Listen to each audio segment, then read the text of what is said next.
Hello students, welcome to all of you.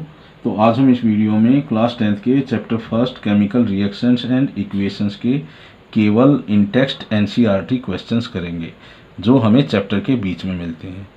तो यहाँ पर जो फर्स्ट क्वेश्चन है, why magnesium ribbon should be cleaned before their combustion, कि मैग्नीशियम रिबन को हमें जलाने से पहले साफ क्यों करना पड़ता है।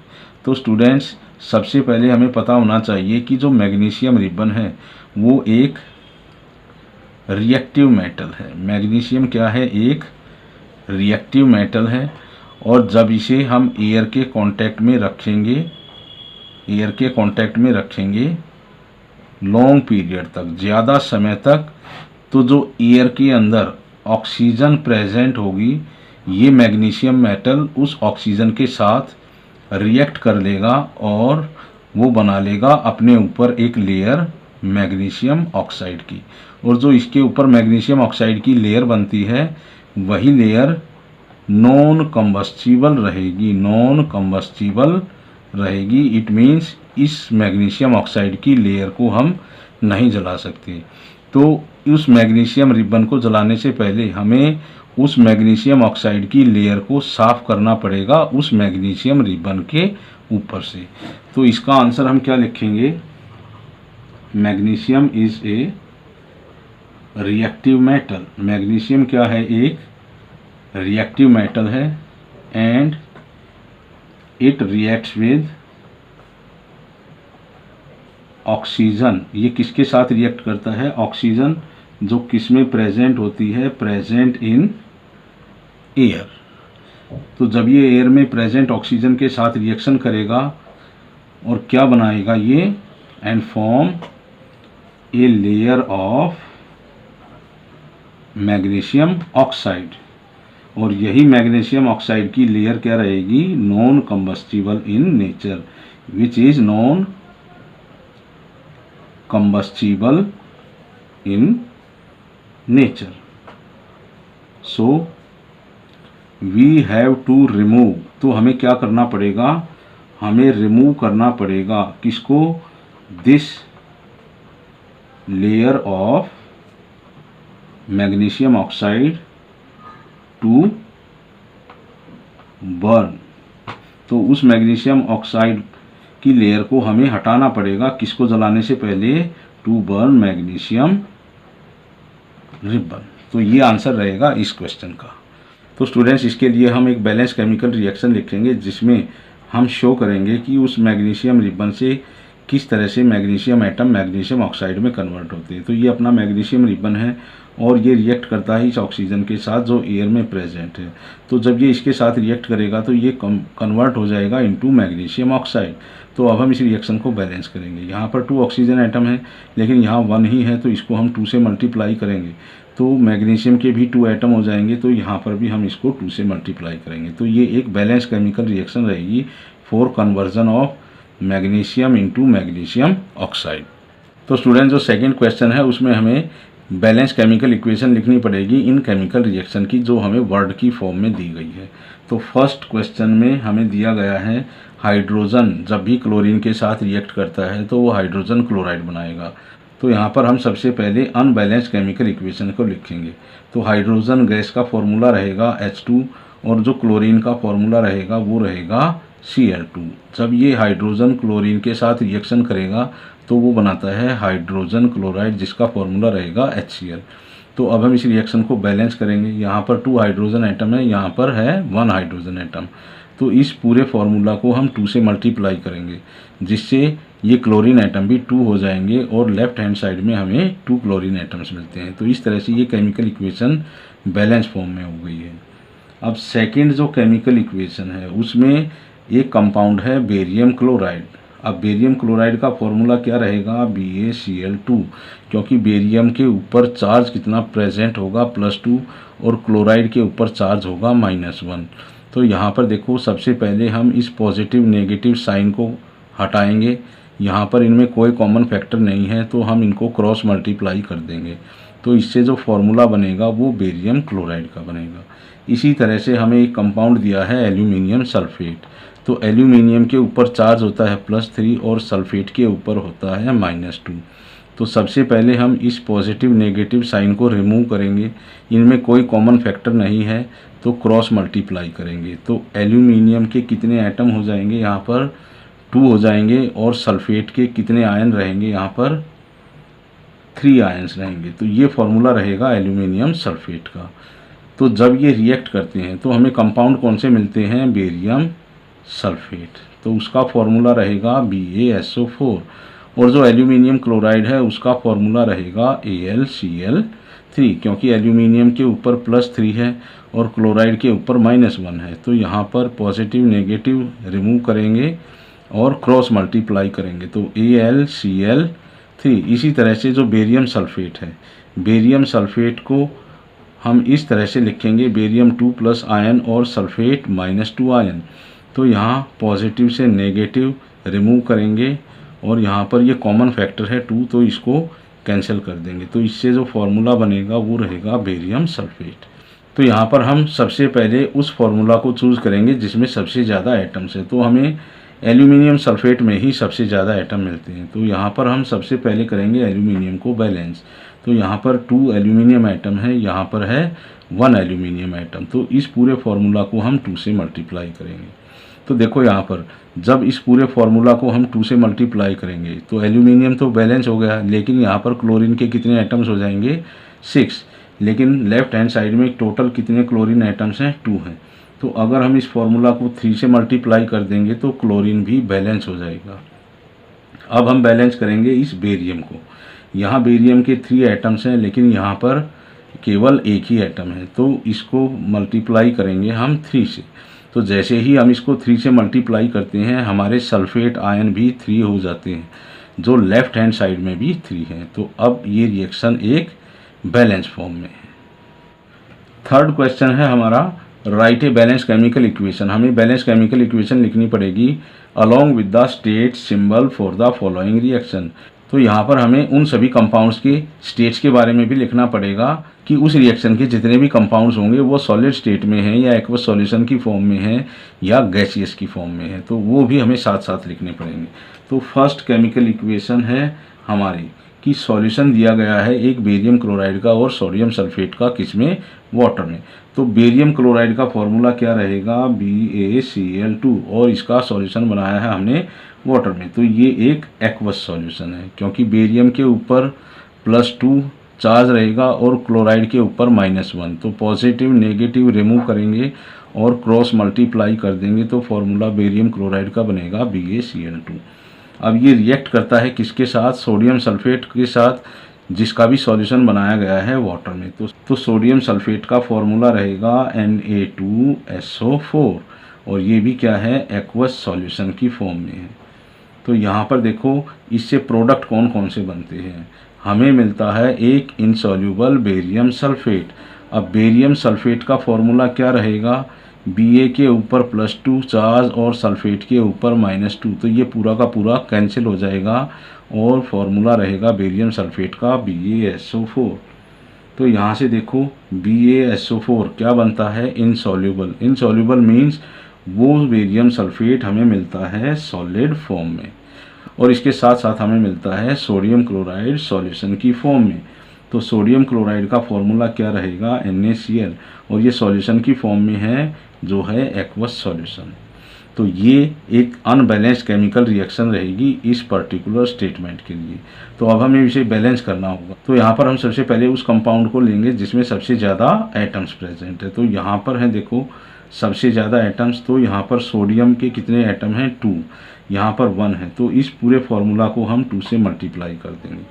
तो यहाँ पर देखो कितने सोडियम हो गए, 2, यहाँ पर भी 2 है, लेकिन यहाँ पर कितने क्लोरीन हो गए, 2 क्लोरीन एटम्स। यहाँ पर भी हमें 2 ही क्लोरीन एटम्स मिलते हैं। इसका मतलब क्लोरीन यहाँ पर बैलेंस है, सोडियम भी बैलेंस है। अब हम बात करते हैं बेरियम की। बेरियम के कितने एटम हैं, 1 है, यहाँ पर भी 1 एटम है बेरियम का, तो ये भी एक बैलेंस फॉर्म में है।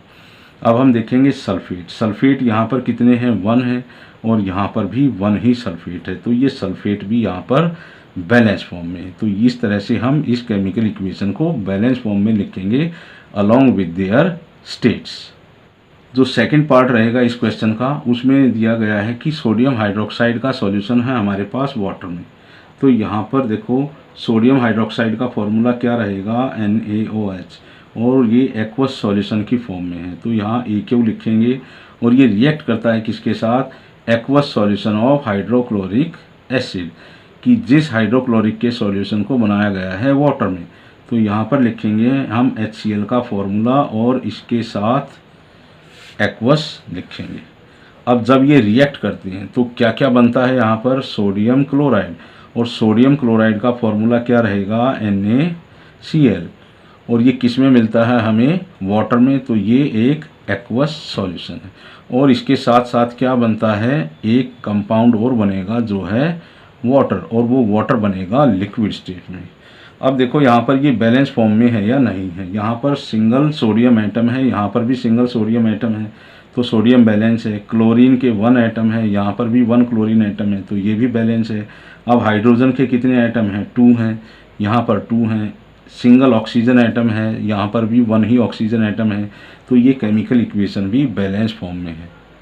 तो स्टूडेंट जो 4th क्वेश्चन है उसकी स्टेटमेंट में गिवन है कि हमारे पास एक सब्सटेंस है X और उसका सॉल्यूशन है, और उसको हम यूज़ करते हैं वाइट वॉशिंग के लिए। वाइट वॉशिंग के लिए हम यूज़ करते हैं सब्सटेंस X के एक्वस सॉल्यूशन को। तो हमें बताना है उस सब्सटेंस X का नाम और उसका फॉर्मूला भी लिखना है, और इसके साथ साथ जो सेकंड पार्ट है उसमें हमें एक केमिकल रिएक्शन लिखनी है उस सब्सटेंस की विद वाटर। तो फर्स्ट पार्ट हम करेंगे, जो सब्सटेंस X है जिसको हम वाइट वॉश में यूज़ करते हैं, तो उस कंपाउंड का नाम होता है कैल्शियम ऑक्साइड, और इस कैल्शियम ऑक्साइड का फॉर्मूला रहेगा CaO। तो ये जो सब्सटेंस X है, X क्या है, X is a calcium oxide, जिसका फॉर्मूला क्या है, CaO है। सो सेकंड पार्ट है उसमें दिया गया है कि हमें उस सब्सटेंस X जो कैल्शियम ऑक्साइड है उसकी रिएक्शन लिखनी है विद वाटर। तो यहाँ पर हम कैल्शियम ऑक्साइड लेंगे सॉलिड फॉर्म में, और जब हम इसकी रिएक्शन करेंगे वाटर के साथ, तो यहाँ पर देखो एक कंपाउंड बनेगा हमारा कैल्शियम हाइड्रोक्साइड, और ये इसका एक्वस सॉल्यूशन बनेगा। तो इसका नाम क्या है, कैल्शियम हाइड्रोक्साइड, और इसी कैल्शियम हाइड्रोक्साइड का हम यूज़ करते हैं वाइट वॉशिंग के लिए। अब हम देखेंगे ये केमिकल इक्वेशन बैलेंस फॉर्म में है या नहीं है। यहाँ पर सिंगल कैल्शियम एटम है, यहाँ पर भी 1 कैल्शियम एटम है, तो कैल्शियम यहाँ पर बैलेंस है। यहाँ पर 2 ऑक्सीजन एटम्स हैं, यहाँ पर भी 2 ऑक्सीजन एटम, क्योंकि ये 2 इस ऑक्सीजन एटम के साथ मल्टीप्लाई है, तो यहाँ पर ऑक्सीजन भी बैलेंस है। यहाँ पर हाइड्रोजन कितने हैं, 2 हाइड्रोजन एटम्स हैं, और लेफ्ट हैंड साइड में भी 2 हाइड्रोजन एटम्स हैं, तो ये एक बैलेंस केमिकल इक्वेशन है। तो स्टूडेंट्स एक पॉइंट और बताऊंगा मैं यहाँ पर कि ये किस टाइप की रिएक्शन है। यहाँ हमें बताना है टाइप ऑफ केमिकल रिएक्शन, कि ये जो रिएक्शन हुई है कैल्शियम ऑक्साइड की वाटर के साथ, ये किस टाइप की रिएक्शन है। अब देखो यहाँ पर रिएक्टेंट कितने हैं हमारे, 2 रिएक्टेंट हैं, और प्रोडक्ट कितने बनते हैं हमारे, केवल सिंगल प्रोडक्ट बनता है। तो वो केमिकल रिएक्शन जिसमें 2 या 2 से ज़्यादा रिएक्टेंट कंबाइन करके सिंगल प्रोडक्ट बनाते हैं, वो रिएक्शन रहेगी कॉम्बिनेशन रिएक्शन। और देखो ये जो रिएक्शन रहेगी कैल्शियम ऑक्साइड की वाटर के साथ, ये रहेगी हाईली एक्सोथर्मिक रिएक्शन, क्योंकि यहाँ पर लार्ज अमाउंट ऑफ हीट भी रिलीज होगी। तो ये क्या है, एक एक्सोथर्मिक रिएक्शन भी है और ये एक कॉम्बिनेशन रिएक्शन भी है। और जो कैल्शियम हाइड्रोक्साइड का सॉल्यूशन हमें मिलता है उसी को हम यूज़ करते हैं वाइट वॉशिंग के लिए। तो ये कंपाउंड है अपना X। तो स्टूडेंट जो 5th क्वेश्चन की स्टेटमेंट है, why the amount of gas collected in one of the test tube is double the amount of gas collected in other test tube in electrolysis of water, कि जब हम water का electrolysis करते हैं तो हमें 2 गैस मिलती हैं डिफरेंट टेस्ट ट्यूब में। तो एक टेस्ट ट्यूब में हमें जो गैस मिलेगी वो डबल अमाउंट मिलेगी उस दूसरी गैस की अमाउंट से जो हमें दूसरी टेस्ट ट्यूब में मिलती है। तो हमें उस गैस का नाम बताना है जिसकी हमें डबल अमाउंट मिलती है। तो स्टूडेंट्स, हम जब भी इलेक्ट्रोलिसिस करते हैं तो हमारा इस तरह का सेटअप होता है। तो उसमें दो इलेक्ट्रोड होते हैं, एक होता है कैथोड जो हम नेगेटिव टर्मिनल ऑफ बैटरी से कनेक्ट करते हैं, और जो दूसरा इलेक्ट्रोड होता है वो है एनोड जो जिसको हम पॉजिटिव टर्मिनल ऑफ बैटरी से कनेक्ट करते हैं। तो यहाँ पर देखो, हमें एक टेस्ट ट्यूब में मान लो 2 लीटर गैस मिलती है, वो है गैस ए, और जो दूसरी टेस्ट ट्यूब में हमें गैस की अमाउंट जो मिलती है वो मिलती है 1 लीटर, और वो सेकंड गैस है गैस बी। जब हम इस वाटर में से इलेक्ट्रिसिटी पास करेंगे जिसमें हम थोड़ी सी अमाउंट ऐड कर देते हैं सल्फ्यूरिक एसिड की, जिससे इस वाटर की इलेक्ट्रिकल कंडक्टिविटी बढ़ जाती है कि ये वाटर ज़्यादा इलेक्ट्रिसिटी को कंडक्ट करने लगता है। तो इस तरह का सेटअप होगा। तो हमें एक टेस्ट ट्यूब में डबल अमाउंट मिलेगी गैस ए की, और दूसरी टेस्ट ट्यूब में हमें हाफ अमाउंट मिलेगी, वो है गैस बी की। तो स्टूडेंट देखो, हमारा फॉर्मूला है वाटर का H2O जिसका हमें इलेक्ट्रोलिसिस करना है, और इस फॉर्मूले से हमें पता चलता है कि सिंगल वाटर मॉलिक्यूल में 2 हाइड्रोजन एटम्स प्रेजेंट हैं और 1 ऑक्सीजन एटम प्रेजेंट है। तो जब इस फॉर्मूले में ही हाइड्रोजन की डबल अमाउंट प्रेजेंट है, तो जब हम इस वाटर का इलेक्ट्रोलिसिस करेंगे तो जो डबल अमाउंट हमें मिलेगी किसी गैस की वो रहेगी हाइड्रोजन गैस, और जो इस गैस की हाफ अमाउंट मिलेगी वो मिलेगी हमें ऑक्सीजन गैस की। तो यहाँ पर देखो, एक हम बैलेंस केमिकल रिएक्शन लिखेंगे फॉर इलेक्ट्रोलिसिस ऑफ वाटर। तो वाटर है, उसमें से जब हम इलेक्ट्रिसिटी पास करेंगे मींस इसका इलेक्ट्रिकल डिकम्पोजिशन करेंगे तो हमें 2 गैस मिलती हैं, हाइड्रोजन और ऑक्सीजन गैस। अब हम इसको बैलेंस करेंगे इस केमिकल इक्वेशन को। तो यहाँ पर देखो 1 ऑक्सीजन एटम है, यहाँ पर 2 ऑक्सीजन एटम्स हैं। तो यहाँ पर हम बैलेंस करेंगे ऑक्सीजन को, इस पूरे फॉर्मूला को 2 से मल्टीप्लाई करेंगे। तो इसको 2 से मल्टीप्लाई करने से यहाँ हाइड्रोजन के 4 एटम्स हो जाएंगे, तो यहाँ पर भी हाइड्रोजन के 4 ही एटम्स रहेंगे, जिसके लिए हम इसको मल्टीप्लाई करेंगे 2 से। ठीक है, तो यहाँ पर हम देखते हैं कि इसकी अगर मान लो 2 लीटर वॉल्यूम हमें मिलती है, तो ऑक्सीजन के साथ मल्टीप्लाई है 1, तो इसकी हमें मिलेगी केवल 1 लीटर अमाउंट। तो वो गैस कौन सी है जिसकी हमें डबल अमाउंट मिलती है? That gas is hydrogen gas. और जो ये रिएक्शन है, ये कौन सी रिएक्शन है? ये है इलेक्ट्रो डिकम्पोजिशन रिएक्शन, जिसमें हमने वाटर को डिकम्पोज किया है by passing electricity through water. और जो हाइड्रोजन गैस हमें मिलती है वो मिलती है कैथोड पर, और ऑक्सीजन गैस हमें मिलेगी एनोड पर। तो स्टूडेंट, जो 6th क्वेश्चन है, when you mix the solution of lead two nitrate and potassium iodide solution, जब आप इस लेड टू नाइट्रेट के सॉल्यूशन को मिक्स करोगे विद पोटेशियम आयोडाइड सॉल्यूशन, तो वहाँ से हमें एक प्रेसिपिटेट मिलता है। तो फर्स्ट क्वेश्चन में हमें बताना है कि उस प्रेसिपिटेट का कलर क्या होगा, और जिस कंपाउंड का प्रेसिपिटेट बनेगा उसका नाम भी लिखना है। सेकेंड क्वेश्चन में हमें करना है, एक केमिकल इक्वेशन लिखनी पड़ेगी बैलेंस फॉर्म में जो हमने ये रिएक्शन की है। और थर्ड क्वेश्चन में हमें ये बताना है कि क्या ये रिएक्शन डबल डिस्प्लेसमेंट रिएक्शन है या नहीं है। तो सबसे पहले हम करेंगे सेकेंड पार्ट, क्योंकि हमें यहाँ पर बैलेंस केमिकल इक्वेशन लिखनी है इस रिएक्शन के लिए। तो लेड का फॉर्मूला क्या रहेगा? Pb2+, और नाइट्रेट का फॉर्मूला रहेगा NO3-। तो इस लेड नाइट्रेट का फॉर्मूला रहेगा PbNO3 ट्वाइस, क्योंकि यहाँ से पॉजिटिव नेगेटिव कैंसिल हो जाएगा, 2 इधर मल्टीप्लाई करेंगे और 1 इधर मल्टीप्लाई करेंगे। इसी तरह से पोटेशियम आयोडाइड का फॉर्मूला लिखेंगे K+1 आयन, और आयोडाइड के ऊपर होता है -1। तो यहाँ पर देखो, इससे ये कैंसिल हो जाएगा पूरी तरह से, तो जो फॉर्मूला बनेगा वो बनेगा Ki। तो लेड नाइट्रेट का फॉर्मूला क्या रहेगा? PbNO3 ट्वाइस, और इसकी हम रिएक्शन करेंगे किसके साथ? पोटेशियम आयोडाइड के एक्वस सॉल्यूशन के साथ। तो यहाँ से हमें 2 प्रोडक्ट मिलते हैं। तो यहाँ से हमें देखो 2 ही प्रोडक्ट मिलेंगे, एक रहेगा लेड आयोडाइड जो सॉलिड फॉर्म में मिलता है, और दूसरा कंपाउंड हमें मिलेगा पोटेशियम नाइट्रेट जो एक्वस सॉल्यूशन की फॉर्म में हमें मिलता है। तो अब हम इस रिएक्शन को करेंगे बैलेंस।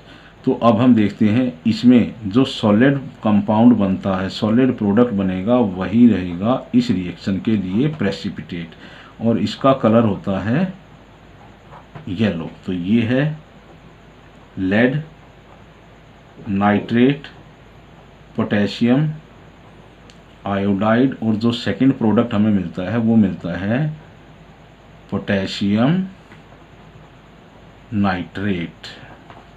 तो ये एक बैलेंस केमिकल रिएक्शन है या नहीं हम देखते हैं। तो यहाँ पर देखो नाइट्रेट के कितने हैं, 2 आयन हैं, लेकिन यहाँ पर नाइट्रेट का केवल एक ही आयन है। तो अब हम इसको मल्टीप्लाई करेंगे 2 से। लेड का 1 एटम है, इधर भी 1 एटम है। यहाँ पर देखो पोटेशियम के कितने एटम हैं, 2 एटम हैं, लेकिन यहाँ पर पोटेशियम का 1 ही एटम है।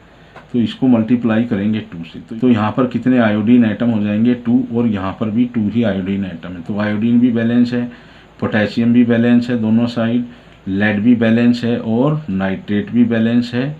तो इसलिए ये एक बैलेंस केमिकल इक्वेशन रहेगी, और जो येलो प्रेसिपिटेट बनेंगे वो रहेंगे इस लेड आयोडाइड के। अब प्रेसिपिटेट क्या होता है कि जो इनसॉल्युबल सब्सटेंस बनेगा किसी भी पर्टिकुलर रिएक्शन में, वही रहेगा प्रेसिपिटेट।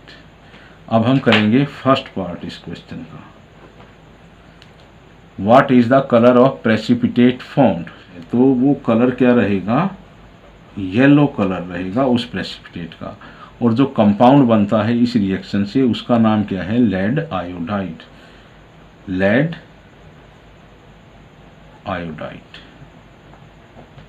अब हम करेंगे थर्ड पार्ट इसका। थर्ड पार्ट में क्या बताया है, is this reaction is A double displacement reaction और नॉट। तो ये एक डबल डिस्प्लेसमेंट रिएक्शन है। तो यहाँ ध्यान से देखें, लेड ने इस पोटेशियम को यहाँ से डिस्प्लेस कर दिया है, और ये पोटेशियम इस लेड की पोजीशन पर आ गया है। तो यहाँ पर जो कंपाउंड हमें मिलते हैं वो क्या रहेगा, पोटेशियम नाइट्रेट लेड आयोडाइड। तो ये एक डबल डिस्प्लेसमेंट रिएक्शन है। Yes, it is A double displacement reaction, क्योंकि यहाँ पर इन 2 कंपाउंड्स में से 2 आयंस ने अपनी पोजीशन को एक्सचेंज किया है। तो ये एक डबल डिस्प्लेसमेंट रिएक्शन रहेगी। तो स्टूडेंट्स, इस 7th क्वेश्चन की स्टेटमेंट में गिवन है कि हमारे पास एक मैग्नीशियम रिबन है, और जब हम उसको जलाएंगे तो वो जलेगा with dazzling flame. Dazzling flame क्या रहेगी, वेरी ब्राइट फ्लेम, बहुत ज़्यादा चमक निकलेगी जब हम उस मैग्नीशियम रिबन को जलाएंगे इन प्रेजेंस ऑफ एयर या ऑक्सीजन, और उससे हमें एक वाइट सब्सटेंस मिलता है जिसका नाम है मैग्नीशियम ऑक्साइड। तो हमें बताना होगा कि क्या मैग्नीशियम ऑक्सीडाइज हुआ है या रिड्यूस हुआ है इस रिएक्शन में। तो सबसे पहले हम लिखेंगे केमिकल रिएक्शन। तो मैग्नीशियम है, और मैग्नीशियम का हम कंबस्टन करते हैं इन प्रेजेंस ऑफ एयर और ऑक्सीजन। ये ऑक्सीजन किस में प्रेजेंट है, एयर में है। तो यहाँ से एक कम्बिनेशन रिएक्शन होगी, और उससे मिलेगा हमें मैग्नीशियम ऑक्साइड। ठीक है, और मैग्नीशियम ऑक्साइड का हमें वाइट पाउडर मिलता है, इसका हमें मिलता है वाइट पाउडर। तो हमें बताना है कि मैग्नीशियम का ऑक्सीडेशन हुआ है या रिएक्शन हुआ है। अब देखो यहाँ से मैग्नीशियम अकेला है और ये कन्वर्ट हो गया है मैग्नीशियम ऑक्साइड में, इसका मतलब यहाँ पर कंबाइन हुई है या ऐड हुई है ऑक्सीजन इन मैग्नीशियम। तो ये एक ऑक्सीडेशन रिएक्शन है। तो जब भी किसी एलिमेंट में या किसी कंपाउंड में ऑक्सीजन का एडिशन होता है वो एक ऑक्सीडेशन रिएक्शन होगी। तो it is an oxidation reaction, क्योंकि यहाँ पर इस मैग्नीशियम में ऑक्सीजन का एडिशन हुआ है। अब देखो यहाँ पर ऑक्सीजन का क्या हुआ है, यहाँ पर देखो ऑक्सीजन में मैग्नीशियम का एडिशन हुआ है। तो जब यहाँ पर मैग्नीशियम का ऑक्सीडेशन हुआ है तो ऑक्सीजन का क्या हुआ है, रिडक्शन। तो यहाँ पर ऑक्सीजन का क्या हुआ है, रिडक्शन हुआ है। तो कोई भी केमिकल रिएक्शन होगी जिसमें ऑक्सीडेशन होगा उसमें रिडक्शन भी ज़रूर होगा। तो जब उस रिएक्शन में किसी एक सब्सटेंस का ऑक्सीडेशन होता है तो उसमें किसी दूसरे सब्सटेंस का रिडक्शन भी होगा। तो स्टूडेंट नेक्स्ट क्वेश्चन है, why does the colour of copper sulphate changes when iron nail is dipped in it. अब देखो जो कॉपर सल्फेट सॉल्यूशन होगा, कॉपर सल्फेट का जो सॉल्यूशन होगा उसका कलर रहेगा ब्लू, और ये ब्लू कलर चेंज हो जाएगा इनटू ग्रीन कलर, ठीक है। और ग्रीन कलर का जो सॉल्यूशन हमें मिलता है वो मिलता है आयरन सल्फेट का। जब हम उस ब्लू कलर के कॉपर सल्फेट में क्या डालेंगे, आयरन नेल डालेंगे, लोहे की कील डालेंगे, तो वो ब्लू कलर का copper sulphate solution green colour में चेंज हो जाएगा, और जो ग्रीन कलर का सॉल्यूशन हमें मिलता है वो है आयरन सल्फेट।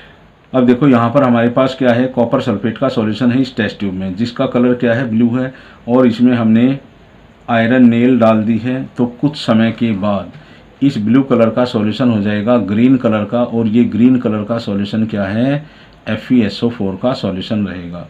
तो यहाँ पर देखो कलर चेंज हुआ है, और ये कलर चेंज क्यों हुआ है, क्योंकि यहाँ पर जो आयरन है वो मोर रिएक्टिव है। मोर रिएक्टिव कौन है, आयरन है, किससे, इस कॉपर से। तो कॉपर क्या है, लेस रिएक्टिव है।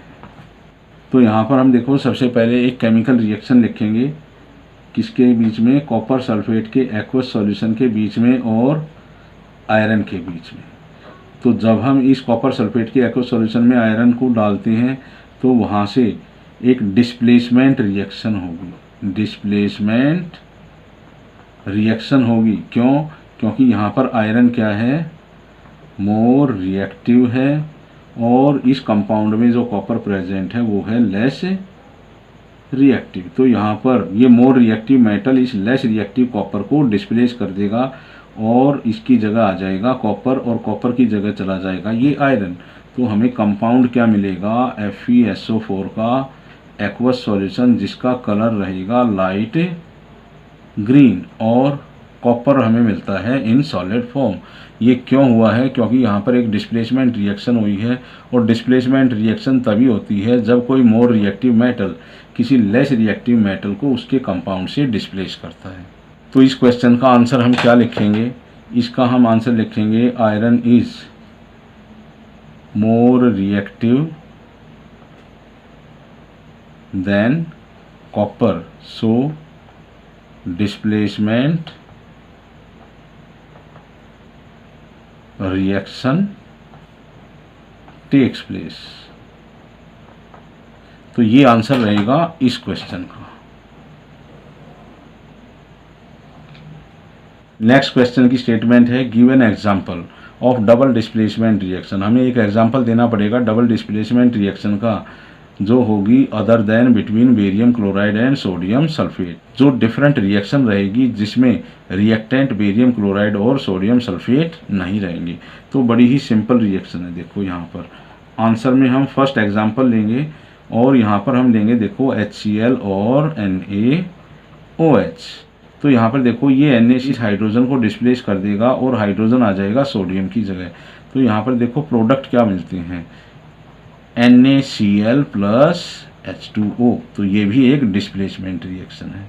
अब एक और रिएक्शन लिखेंगे डिस्प्लेसमेंट रिएक्शन के लिए। तो यहाँ पर हम लेंगे aqueous solution of silver nitrate, और जब हम इसकी रिएक्शन करेंगे सोडियम क्लोराइड के एक्वस सॉल्यूशन, तो यहाँ पर सोडियम के है मोर रिएक्टिव है, और लेस रिएक्टिव सिल्वर को वो डिस्प्लेस कर देगा, और ये लेस रिएक्टिव सिल्वर चला जाएगा इस सोडियम की जगह। तो यहाँ पर हमें दो प्रोडक्ट मिलेंगे, एक तो रहेगा NaNO3 का एक्वस सॉल्यूशन, और दूसरा प्रोडक्ट हमें मिलेगा सिल्वर क्लोराइड जो सॉलिड फॉर्म में मिलता है, और इसके मिलते हैं हमें वाइट प्रेसिपिटेट।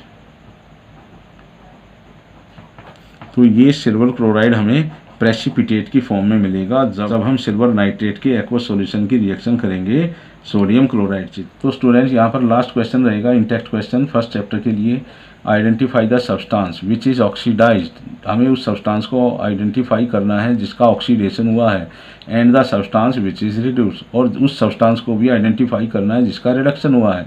इन रिएक्शन में। तो फर्स्ट रिएक्शन हम लिखते हैं यहाँ पर देखो Na+O2 गिव्स Na2O, और यहाँ पर ये केमिकल रिएक्शन बैलेंस फॉर्म में दी गई। तो 4 सोडियम एटम है और यहाँ पर इसको 2 से मल्टीप्लाई किया गया है। तो देखो यहाँ पर सोडियम से कन्वर्ट हो रहा है इनटू सोडियम ऑक्साइड। तो इस रिएक्शन में एडिशन हो रहा है किसका? ऑक्सीजन का। और जब भी किसी एलिमेंट में ऑक्सीजन का एडिशन होता है तो वो एक ऑक्सीडेशन रिएक्शन होती। तो यहाँ पर सोडियम का क्या हुआ है? ऑक्सीडेशन। सोडियम का हुआ है यहाँ पर ऑक्सीडेशन। और यहाँ पर देखो ऑक्सीजन से क्या बन रहा है? सोडियम ऑक्साइड, और इसमें एडिशन हो रहा है मेटल का। जब ऑक्सीजन में किसी मेटल का एडिशन होगा तो वहाँ पर वो रिएक्शन रहेगी रिडक्शन रिएक्शन, क्योंकि सोडियम के ऊपर क्या चार्ज होता है? +1 चार्ज होता है। तो जब किसी पॉजिटिव आयन का या मेटल का एडिशन होगा किसी ऑक्सीजन में तो वो रिएक्शन रहेगी रिडक्शन रिएक्शन। तो रिडक्शन किसका हुआ है यहाँ पर? ऑक्सीजन का। तो sodium is oxidised and oxygen is reduced. अब देखो जिसका ऑक्सीडेशन होता है वही होता है रिड्यूसिंग एजेंट, क्योंकि इसने रिडक्शन किया है ऑक्सीजन का। और जिसका रिडक्शन होता है वही होता है ऑक्सीडाइजिंग एजेंट। तो जिसका रिडक्शन होगा वही रहेगा ऑक्सीडाइजिंग एजेंट, क्योंकि इस ऑक्सीजन ने इस सोडियम का ऑक्सीडेशन किया है। तो ये ऑक्सीजन क्या है यहाँ पर? ऑक्सीडाइजिंग एजेंट है। तो स्टूडेंट जो सेकंड पार्ट रहेगा इस क्वेश्चन का उसमें हमें ये रिएक्शन गिवन है, तो यहाँ पर भी हमें बताना है कि किसका ऑक्सीडेशन हुआ है और किसका रिडक्शन हुआ है।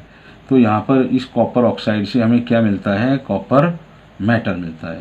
तो यहाँ से हुआ है लॉस ऑफ ऑक्सीजन। किससे? कॉपर ऑक्साइड से। तो जब भी किसी कंपाउंड में से ऑक्सीजन का लॉस होगा या ऑक्सीजन का रिमूवल होगा तो वो रिएक्शन रहेगी रिडक्शन रिएक्शन। अब यहाँ पर देखो इस रिएक्टेंट का रिडक्शन हुआ है तो इस रिएक्शन में जो दूसरा रिएक्टेंट रहेगा उसका होगा ऑक्सीडेशन, क्योंकि यहाँ पर हम देखते हैं यहाँ पर हाइड्रोजन से हमें मिल रहा है वाटर। जब इस हाइड्रोजन में एडिशन हुआ है ऑक्सीजन का तो वो केमिकल रिएक्शन जिसमें किसी एलिमेंट या कंपाउंड में एडिशन होता है ऑक्सीजन का वो रिएक्शन रहेगी ऑक्सीडेशन रिएक्शन। तो देखो किसका ऑक्सीडेशन हुआ है, किसका रिडक्शन हुआ है। यहाँ पर कॉपर ऑक्साइड इज रिड्यूस्ड क्योंकि इसका रिडक्शन हुआ है, और जो हाइड्रोजन है उसका क्या हुआ है? ऑक्सीडाइज्ड। तो हाइड्रोजन का क्या हुआ है? ऑक्सीडेशन हुआ है। अब देखो ये कॉपर ऑक्साइड और हाइड्रोजन इस रिएक्शन में ऑक्सीडाइजिंग एजेंट है या रिड्यूसिंग एजेंट है। तो जिसका रिडक्शन होता है वही रहेगा ऑक्सीडाइजिंग एजेंट, और जिसका ऑक्सीडेशन होगा वही रहेगा रिड्यूसिंग एजेंट। तो क्योंकि यहाँ पर देखो कॉपर ऑक्साइड का रिडक्शन हुआ है इसीलिए ये है एक ऑक्सीडाइजिंग एजेंट, और हाइड्रोजन का हुआ है यहाँ पर ऑक्सीडेशन तो इसीलिए ये है एक रिड्यूसिंग एजेंट।